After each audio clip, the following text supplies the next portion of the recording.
Funcionalmente, en el neonato y especialmente en el pretérmino, el tórax ofrece poca resistencia al colapso pulmonar al final de la expiración, lo que explica la baja capacidad residual funcional y el bajo volumen pulmonar total que posee un recién nacido. En el recién nacido sano, la frecuencia respiratoria es de 30 a 60 respiraciones por minuto. La fase inspiratoria es activa y el tiempo inspiratorio normalmente dura 0,3 a 0,6 segundos, la fase expiratoria es pasiva y dura el resto del ciclo. En la imagen puede apreciarse una curva presión-volumen. Se muestra cómo con la diferente distensibilidad se puede obtener con un incremento de presión un volumen muy diferente de acuerdo en el momento de la curva en que se aplique el aumento de presión. En la parte inferior puede considerarse una pobre distensibilidad, similar a la de un paciente con síndrome de distrés respiratorio. En la parte media con adecuada distensibilidad el resultado en volumen es mayor y en la parte alta de la curva tiene una asa estrecha, en este caso por sobredistensión. El test de Silverman y Anderson es un examen que valora la dificultad respiratoria de un recién nacido, basado en 5 criterios. Cada parámetro es cuantificable y la suma total se interpreta en función de dificultad. Las causas que pueden provocar un cuadro de dificultad respiratoria en el recién nacido se resumen en la siguiente tabla y se pueden agrupar en causas respiratorias, malformaciones, obstrucción de la vía aérea superior, causas hematológicas y cardiovasculares, causas infecciosas, causas metabólicas, causas neurológicas. La taquipnea transitoria del recién nacido fue descrita en 1966 por Avery, a la que denominó también taquipnea transitoria del recién nacido y más recientemente maladaptación pulmonar. Afecta al 1% de los recién nacidos vivos, con más frecuencia recién nacidos a término, y es responsable del 30% de los casos de distrés respiratorio neonatal. Se trata de una enfermedad respiratoria que se presenta desde el nacimiento. Secundaria a una inadecuada movilización del líquido pulmonar en la transición de la vida intrauterina y extrauterina. La dificultad respiratoria está presente desde el nacimiento o en las 2 horas posteriores, en el que predomina la taquipnea que puede llegar a 100 a 120 respiraciones por minuto. La presencia de quejido, cianosis y retracciones son poco frecuentes, aunque pueden observarse en las formas más graves. Las manifestaciones clínicas pueden agravarse en las primeras 6 a 8 horas, a partir de las 12 horas se suele iniciar una lenta mejoría que persiste durante 3 a 4 días. La auscultación suele mostrar una disminución de la ventilación pulmonar bilateral. Los hallazgos radiológicos van desde la normalidad a refuerzo de la trama broncovascular iliar, presencia de líquido pleural, derrame en cisuras, hiperinsuflación e, incluso, patrón reticulogranular. Su curso es autolimitado, mientras dure se deben instaurar más medidas de soporte ventilatorio precisas para garantizar un intercambio de gases adecuado. El síndrome de distrés respiratorio tipo 1, también conocido como enfermedad de membrana hialina, es un cuadro clínico de dificultad respiratoria de inicio temprano, relacionado con la prematuridad e inmadurez pulmonar. La causa fundamental es el déficit de surfactante, agente tensoactivo pulmonar que se puede evidenciar en los pulmones fetales a partir de la semana 20 de edad gestacional. El síndrome de distrés respiratorio tipo 1 se produce por un déficit transitorio de surfactante, por disminución de la síntesis de surfactante. Alteraciones cualitativas del surfactante. Inactivación del surfactante. En la tabla se reproducen los factores con repercusiones sobre la síntesis de surfactante. Son factores que inhiben la síntesis de surfactante y por tanto pueden empeorar la evolución de un prematuro con enfermedad de membrana hialina, la asfixia, hipoxemia, isquemia pulmonar, hipovolemia, hipotensión, hipotermia. La pérdida de la función tensoactiva de la que es responsable el surfactante produce colapso alveolar, con disminución de la capacidad residual funcional, con atelectasias progresivas que conllevan alteraciones de la ventilación y la relación ventilación-perfusión. El pulmón se hace más rígido, tiende fácil y rápidamente al colapso, aumentando el trabajo o esfuerzo respiratorio. Se produce cianosis por hipoxemia secundaria a las alteraciones de la ventilación/perfusión, reteniéndose CO2 por hipoventilación. Todo ello lleva a la acidosis mixta, que aumenta las resistencias vasculares pulmonares, favorece la aparición de cortocircuito derecha-izquierda a nivel del ductus y foramen, aumentando la hipoxemia. En el pulmón aparecen microatelectasias difusas, edema, congestión vascular y lesión del epitelio respiratorio. El examen microscópico muestra atelectasias generalizadas, ocupando las vías aéreas distals un material hialino compuesto de fibrina y residuos celulares epiteliales, debidos a necrosis celular, las membranas hialinas, que son la consecuencia y no la causa de la enfermedad. Además, el edema alveolar rico en proteínas inactiva del surfactante. En la actualidad el cuadro clínico no se instaura por completo debido a la administración precoz de surfactante y al soporte respiratorio. Los primeros síntomas aparecen al nacer o en las primeras horas, empeorando progresivamente, apareciendo dificultad respiratoria moderada o intensa con polipnea, tiraje costal y sifoideo, quejido, aleteo nasal y cianosis en aire ambiente. La polipnea, una alta puntuación en el test de Silverman y la cianosis son los signos clínicos más frecuentes. El quejido expiratorio es característico y es debido al paso de aire expirado a través de la glotis semicerrada, para intentar mantener un volumen alveolar adecuado y evitar el colapso alveolar. La auscultación muestra hipoventilación simétrica bilateral acusada. La afectación del estado general es importante, con hipoactividad y escasa respuesta a estímulos. Con frecuencia también hay alteraciones hemodinámicas como relleno capilar lento e hipotensión arterial. El diagnóstico debe tener en cuenta los antecedentes de prematuridad y factores de riesgo concurrentes. Diagnóstico prenatal. Laboratorio. La amniocentesis permite la evaluación de la madurez pulmonar a través de pruebas como la de relación lecitina/esfingomielina en líquido amniótico. Si la relación lecitina/esfingomielina es 2:1 existe un riesgo bajo, si es menor de 1:1, el riesgo de presentar síndrome de distrés respiratorio es alto. Gasometría. La presencia de un pulmón con vías aéreas relativamente bien perfundidas pero mal ventiladas resulta en una alteración de ventilación/perfusión con hipoxemia e hipercarbia, acompañados de acidosis respiratoria y metabólica. La radiografía puede ser normal en los primeros momentos, pero progresivamente aparecen los cambios típicos con disminución del volumen pulmonar, opacificación difusa de los campos pulmonares con un moteado fino de aspecto de vidrio esmerilado y broncogramas aéreos. La imagen radiológica depende del ciclo respiratorio y del tipo de asistencia respiratoria recibida. Los hallazgos radiológicos en la radiografía de tórax AP pueden ser normales o presentar los distintos patrones radiográficos de los criterios de Bomsel. Grado 1, ligero velamiento parenquimatoso con volumen pulmonar normal. Grado 2, patrón granular o retículo granular con broncograma aéreo confinado a la silueta cardíaca.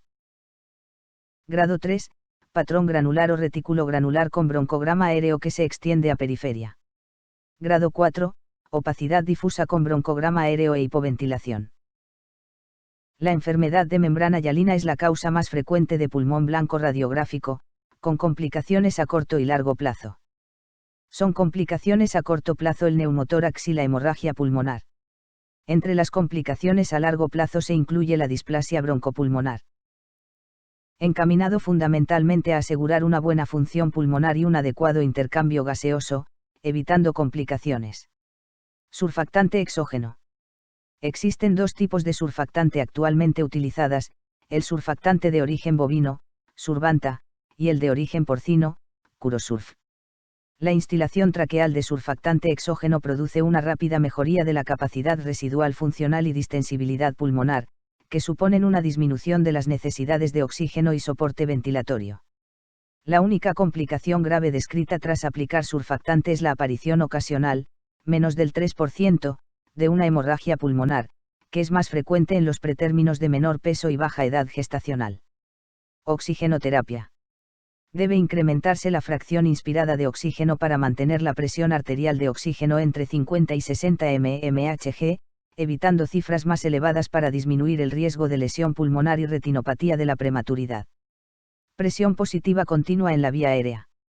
Es parte habitual del tratamiento del síndrome de distrés respiratorio. Produce un progresivo reclutamiento alveolar, aumenta la capacidad residual funcional, mejora la oxigenación, favoreciendo la síntesis de surfactante. Ventilación asistida. En la actualidad se prefiere ventilación convencional sincronizada con las respiraciones del paciente, garantizando un volumen taidal de entre 4 a 5 centímetros de agua.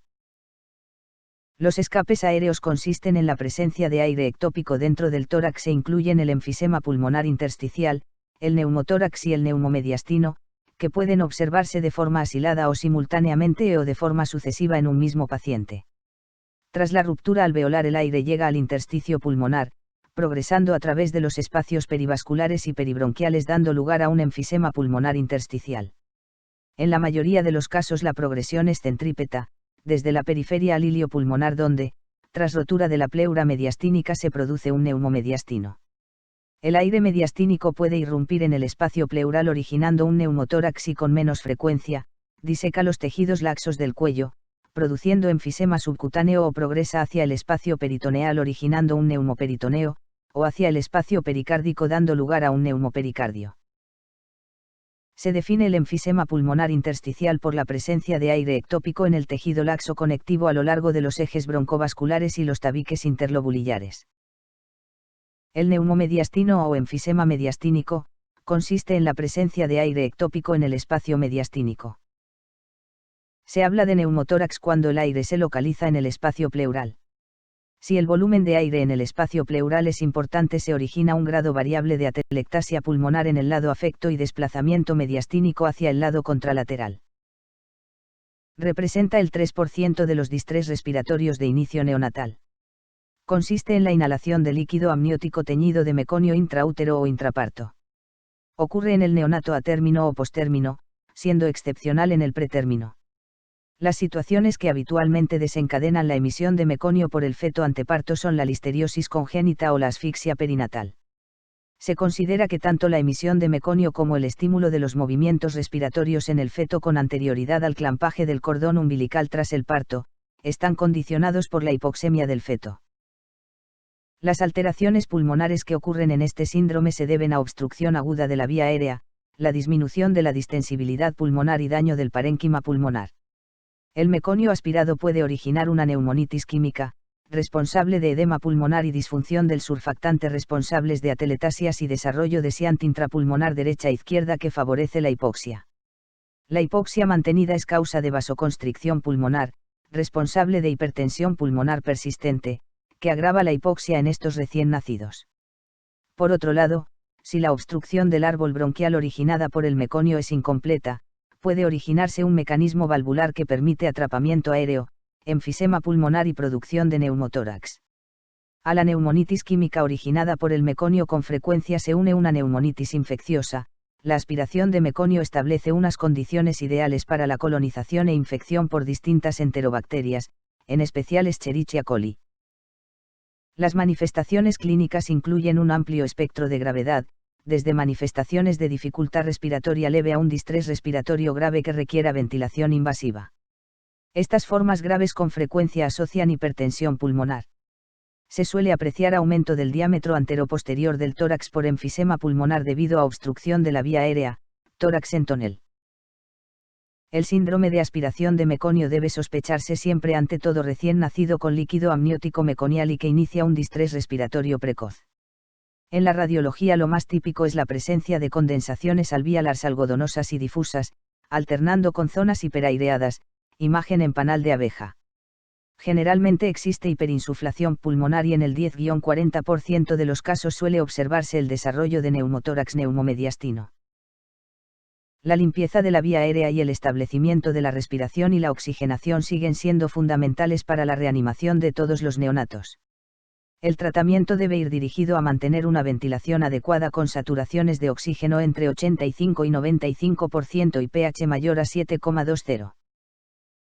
La poca tensión de oxígeno presente durante la vida fetal y la liberación de vasoconstrictores endógenos, como la endotelina 1 y el tromboxano, facilitan el mantenimiento de las resistencias vasculares pulmonares altas, que disminuyen drásticamente en el nacimiento y ocasionan una disminución del 50% en la presión de la arteria pulmonar y un aumento en el flujo sanguíneo pulmonar durante los primeros minutos del periodo de transición.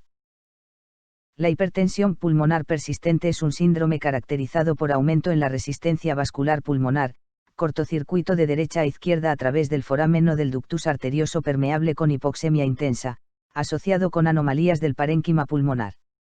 Después del nacimiento, el feto debe adaptarse al medio extrauterino, razón por la cual cambia todo su sistema cardiopulmonar, disminuyen las presiones en la arteria pulmonar para permitir el flujo sanguíneo a este y aumenta la resistencia vascular sistémica que asegure un adecuado aporte sanguíneo al resto del cuerpo. Si este proceso de adaptación falla, el resultado es la insuficiencia respiratoria hipoxémica o hipertensión pulmonar persistente del recién nacido. Los recién nacidos que presentan hipertensión pulmonar persistente no logran establecer una adecuada oxigenación y pueden desarrollar una disfunción multiorgánica. La mayoría de los casos de hipertensión pulmonar persistente se asocian con enfermedades que alteran el parénquima pulmonar, tal como el síndrome de aspiración de meconio y el síndrome de dificultad respiratoria. Sin embargo, algunos de los neonatos pueden presentar hipertensión pulmonar primaria, que no cursan con enfermedad pulmonar que pudiera explicar su etiología.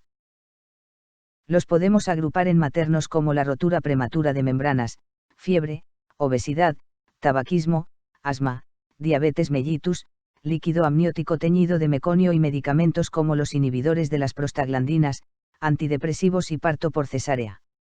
Por parte del recién nacido, se considera de riesgo el sexo masculino, edad gestacional mayor de 35 semanas, desnutrición intrauterina, Apgar bajo, hipoglucemia, hipotermia, hipocalcemia y poliglobulia.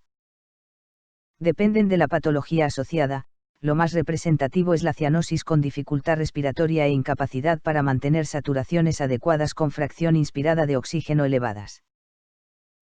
La ecocardiografía es la técnica diagnóstica de elección. En un paciente con hipertensión pulmonar persistente se puede observar pobre contractilidad miocárdica, escaso movimiento del tabique interventricular, desviación del tabique interauricular hacia la izquierda y el flujo turbulento de insuficiencia tricuspidea.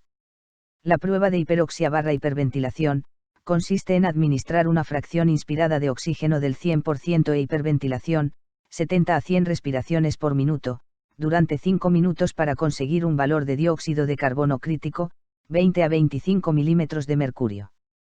Si hay incremento acelerado en la presión parcial de oxígeno de 80 a 100 milímetros de mercurio se considera que existe hipertensión pulmonar. El tratamiento se fundamenta en el buen manejo hemodinámico, ventilatorio y la utilización de vasodilatadores. Forzar vasodilatación pulmonar induciendo una alcalosis respiratoria es de utilidad para mejorar la hipoxemia.